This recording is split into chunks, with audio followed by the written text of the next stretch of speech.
നമ്മൾ ജ്യൂസ് ഉണ്ടാക്കണ്ടേ? ഉണ്ടാക്കാം. ഞാൻ കട്ട് ചെയ്ത് വേറെ പാത്രത്തിലേക്ക് മാറ്റാം. എന്നിട്ട് ഇതിലേക്ക് എടുക്കാം.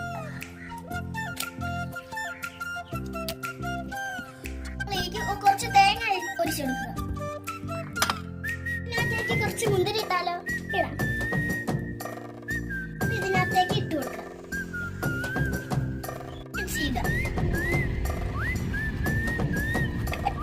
ഐസ്ക്രീം ഇട്ടാലോ? ഇടാം.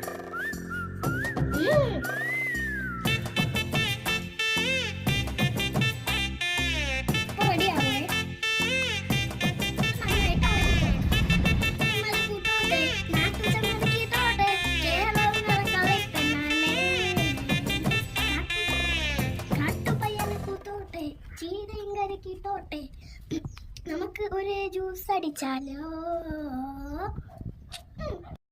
രുചിയായ തണ്ണിമത്തൻ ജ്യൂസ് റെഡി ആയിട്ടുണ്ട്. നമുക്കിത് കുടിച്ച് നോക്കിയാലോ?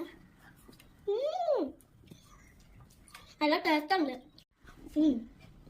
ലൈക്ക് ചെയ്യണം, സബ്സ്ക്രൈബ് ചെയ്യണം, കൂടാതെ ബെല്ലൈക്കും കൂടി ഡബിൾ ചെയ്യണം. സൂപ്പർ. നമുക്ക് കൂടാതെ ബെല്ലൈക്കും കൂടി ഡബിൾ ചെയ്യണം. ടാറ്റാ.